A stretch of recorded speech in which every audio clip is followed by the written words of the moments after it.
आप तमाम का स्वागत है क्राइम तक की कहानी के इस एपिसोड में। उम्मीद है पूरी फैमिली अच्छी होगी, अपना और अपनों का ख्याल रख रही होगी।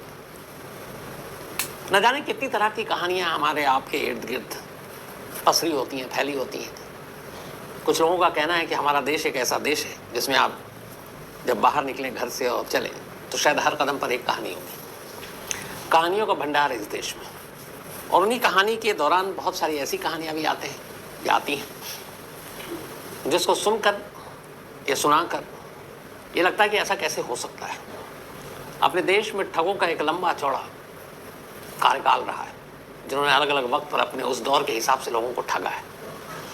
अब दौर बदल रहा है, ठगी के तरीके बदल रहे हैं, लेकिन आज की जो कहानी है इसके बारे में कभी सोचा भी नहीं जा सकता। लेकिन ये हुआ है क्योंकि पुलिस ने कुछ लोगों को गिरफ्तार किया। जितने गिरफ्तार किए उससे बहुत ज़्यादा लोगों को अभी पकड़ा जाना बाकी है। कहानी बेहद दिलचस्प भी है किसी और मायने में, और कहानी बेहद डेडली भी है, क्योंकि दो ऐसी चीज़ें थी जिनका जो कॉकटेल था वो किसी को भी अपनी तरफ खींच रहा था, और उसी चक्कर में लोग लाखों करोड़ों रुपए गंवा चुके। बात बिहार की है। बिहार में एक जगह है नवादा। उसी नवादा में रहने वाला एक शख्स नौकरी की तलाश में बिहार छोड़कर बाहर निकलता है, पहुंच जाता है राजस्थान। नाम था मुन्ना। राजस्थान के मेवाड़ में जाकर वो अपना कुछ काम करने लगता है। बीच बीच में कुछ महीनों बाद घर आता, घर वालों को बताता कि वो अपना ठीक ठाक उसकी नौकरी है। 5 साल बाहर रहा। घर वालों को कुछ पता नहीं कि उसकी नौकरी या जॉब किस तरह की थी, लेकिन असलियत ये थी कि इन 5 सालों में राजस्थान में उसका कॉन्टेक्ट कुछ ऐसे लोगों से बना जो साइबर क्राइम के माहिर थे। जिस तरीके से आपने जाम ताड़ा देखी होगी, तो सारी चीज़ें, फ़ोन मिलाना, लोगों को ठगना, उनके अकाउंट से पैसे साफ कर देना, ये सारी चीज़ें। लेकिन हुआ यह कि जब मुन्ना ने ट्रेनिंग ली तो उसे लगा कि ये तो सारे लोग कर रहे हैं। अब तो कोई भी फ़ोन उठाता है, सामने वाले को ठग लेता है। कुछ नया किया जाए, नए तरीके से लोगों को ठगा जाए, और ऐसा कुछ नया किया जाए जो लोग सोच भी नहीं सकते, और कुछ ऐसा नया हो जिसके बारे में जब बताया जाए तो लोगों के पास सोचने का वक्त भी ना हो, बल्कि वो फ़ौरन ध्यान से में आ जाए। तो ऐसा क्या हो सकता था? बहुत सोचा और अचानक उसे एक आइडिया है। उसी आइडिया के साथ अब 5 साल बाद वो अपने घर नवादा लौट आता है। नवादा आता है तो माँ बाप से कहता है कि अब मैंने बहुत काम कर लिया, पैसे कमा लिए, अब यहीं रहकर मछली पालन का काम करेंगे। गांव में एक तालाब था, उसने तालाब को ठीक ठाक कराया और वहीं अब मछली पालने का काम करने लगा। तालाब के बराबर में एक पुराना खंडरनुमा मकान था।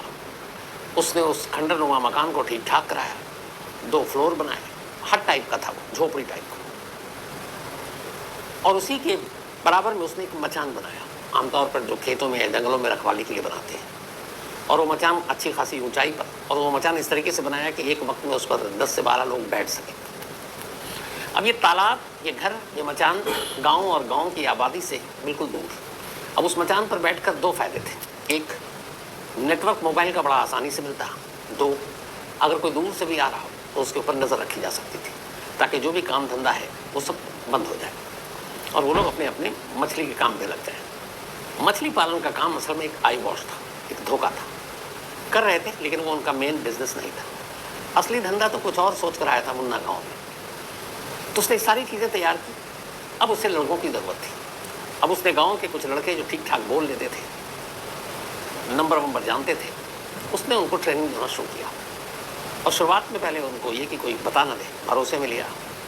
फिशिंग एंड मछली पालन के बारे में ही जानकारी देता रहा, और उनको साथ में ट्रेनिंग देता रहा। मोबाइल पर सोशल मीडिया की ट्रेनिंग दी, मोबाइल की ट्रेनिंग दी, सोशल मीडिया पर कैसे फेसबुक और बाकी चीज़ें होती हैं उसकी, गूगल की। इस तरीके से करते करते उसने 20-25 लड़कों के गाँव के ही तैयार कर लिया। अब सारी तैयारी हो चुकी, मचान बन चुका, 2 फ्लोर का घर, झोपड़ीनुमा, वो भी हो चुका। गाँव से दूर, किसी को शक नहीं, मछली पालन का काम चल रहा है। गांव भी ऐसा कि पुलिस कभी आती ही नहीं, तो बड़ा सेफ जगह। अब असली काम शुरू होता है, जिसके लिए मुन्ना राजस्थान से ट्रेनिंग लेकर बिहार आया था। अब वो करता क्या है कि सबसे पहले फेसबुक पर, अच्छा ये जो 2 मंजिला उसने बनाया था, उसमें नीचे प्रिंटिंग मशीनें, तमाम फ़ोन के चार्जर, फ़ोन, अलग अलग सिम कार्ड, ये सब उसने जमा कर लिए थे। जब लड़के तैयार हो गए तब उसने उन्हें बताया असली काम। उन्हें भी पैसे चाहिए थे। उसने कहा कि जो भी पैसे आएंगे उसका 30% तुम लोगों को मिलेगा। 30% उनके लिए बहुत ज़्यादा थे, क्योंकि रकम इतने आने थे। अब जब सब हो गया तो उसने फिर फेसबुक पे ऐड डालना शुरू किया। गूगल और इसकी मदद दी। वो ऐड क्या था? बाकायदा फोटोग्राफ्स के साथ आर्मी की वर्दी में एक बंदा और पूरा ऐड में जो ऊपर में सबसे बड़ा बड़ा मोटे मोटे अक्षरों में लिखा हुआ था, ऑल इंडिया प्रेग्नेंट जॉब, मतलब अखिल भारतीय गर्भ नौकरी, शायद यही हो। तो ऑल इंडिया प्रेग्नेंट जॉब। अब इसने फेसबुक पर और इधर उधर डालना शुरू कर दिया, सोशल मीडिया पर, और बाकायदा उसके नीचे नंबर। अब जैसे ही लोग उस ऐड को देखते, क्लिक करते, तो फिर आता उसमें कि डिटेल क्या है। तो उसमें डिटेल ये है जो उसने इस ऐड के साथ छापा, वो ये कि हम एक भारतीय कंपनी है, रजिस्टर्ड है, ये कंपनी बहुत बड़े बड़े लोगों की है, और इस कंपनी को बनाने के पीछे एक नेक मकसद है। मकसद ये है कि देश और दुनिया में बहुत सारी ऐसी महिलाएं हैं जो शादी को बरसों हो गए, लेकिन वो प्रेग्नेंट नहीं हो पाती, वो माँ नहीं बन पाती है। तो ऐसे लोगों की मदद के लिए हम लोगों ने ये एक ऑर्गेनाइजेशन बनाया जिसका नाम है ऑल इंडिया प्रेग्नेंट जॉब। तो यहाँ पे हम उन लोगों को नौकरी देंगे जो इन ज़रूरतमंद महिलाओं को प्रेग्नेंट करेंगे, और ये मुफ्त में नौकरी नहीं होगी, बल्कि बाकायदा इसके लिए था कि अगर जिसने भी प्रेग्नेंट किया उसे 10 से 13 लाख रुपए के बीच में पैसे मिलेंगे। मान लीजिए वो प्रेग्नेंट नहीं कर पाया तो मिनिमम 5 लाख रुपए तो उसके डन है। लेकिन इसके साथ कुछ शर्तें थी। शर्तें ये कि पहले आपको खुद सरकारी दस्तावेज़ जो एफिडेविट होता है वो भी फेक था, कि हम आपको सरकारी एक एफिडेविट देंगे 100 या 1000 रुपये का स्टैम्प पेपर, और उस पर आप लिख कर देंगे कि आपने इस जॉब को अपनी मर्जी और पूरी सहमति के साथ हासिल किया है, और आप या आपके परिवार को कोई आपत्ति नहीं है कि आप किसी दूसरी विवाहिता महिला को प्रेग्नेंट करेंगे। बदले में इसको पैसा मिलेगा, और आप जब वो प्रेग्नेंट होगी तो उस बच्चे पर भी अपना अधिकार नहीं जमाएंगे। अब प्रेग्नेंट भी करना है और पैसे भी मिल रहे हैं 10 से 13 लाख रुपए, और ना भी हो पाया तो कम से कम 5 लाख तो मिनिमम है ही है। लेकिन ये शर्तें भी पूरी करनी है कि आपको एफिडेविट देनी है, आपको सहमति देनी है, आपके परिवार को आपत्ति ना हो, लिख कर देना है। और आखिर में लिखा हुआ है उस पेपर पर कि अगर ये सारी शर्तें मंजूर हैं तो सबसे पहले शुरुआत होगी कि आप 799 रुपये एक फीस के तौर पर अपनी रजिस्ट्री कराने के लिए जमा करेंगे। अब यहाँ 2 चीज़ है, एक किसी लेडी को प्रेग्नेंट करना है, 2 10 से 13 लाख रुपए मिलने हैं, और साथ में ये भी है कि कई ऐड में बहुत ही खूबसूरत महिलाओं की तस्वीरें हैं जिनको देख कर ये है कि हाँ ये मतलब इनको बेबी नहीं हुआ है। कुछ ऐसी भी तस्वीरें हैं जिसमें महिलाएं प्रेग्नेंट दिखाई गई हैं, पेट बाहर है, और ये भी है कि ये इस जॉब को फलाने ने किया था, ये उसकी वजह से हुआ, उसको 13 लाख रुपए मिले। तो जब ये ऐड आना शुरू हुआ तो बहुत सारे लोगों ने देखना शुरू किया। अब जब देखना शुरू किया तो फिर उन्हें लगा कि यार इससे बेहतर नौकरी क्या हो सकती है। खूबसूरत औरतों के पास जाना है, उनको प्रेग्नेंट करना है, फिर पैसे भी मिलने हैं, तो ये क्या है। उन्होंने कहा चलो 799 रुपये की तो बात है। अब उन्होंने 799 रुपये जमा कर दिए। अब जैसे ही 799 रुपये जमा किए उनके पास कॉल आया, क्योंकि नंबर तो सब दे दिया। अब नंबर आता है कि हम ऑल इंडिया प्रेग्नेंट जॉब से बोल रहे हैं, और पहले कुछ इंग्लिश में फिर हिंदी में बातें होती। बड़े सारे नाम थे उधर से। एक नाम था संदीप सर, तो कहते जी आपने ये सब कुछ कर लिया तो आपको अब सारे ये फॉर्म जमा करने हैं, आपको एफिडेविट देना है। तो उन्होंने कहा ठीक है। तो उन्होंने कहा ये सब आप करके और सबमिट कर दीजिए ऑनलाइन ही, किसी भी कैफ़े से आप कर सकते हैं अगर आपके आसपास ना हो तो, या आप मोबाइल पे भेज दीजिए तस्वीरें, तो हम उसको कर देंगे। ये भी काम हो गया। अब जब ये सब काम हो गया तो फिर उन्हें ये कहा जाता था कि ठीक है अब आप तैयार हैं, तो ज़रूरत पड़ी तो आपका जो शहर है वहाँ पे अगर कोई अच्छा होटल हो 3 स्टार कम से कम लेवल का, तो वहाँ हम उन लेडी को बुलाएंगे जिनको प्रेग्नेंट होना है, जो किसी वजह से प्रेग्नेंट नहीं हो पाती है। होटल का खर्चा वर्चा भी सब कंपनी का है, बस आपको वहाँ पहुँचना है।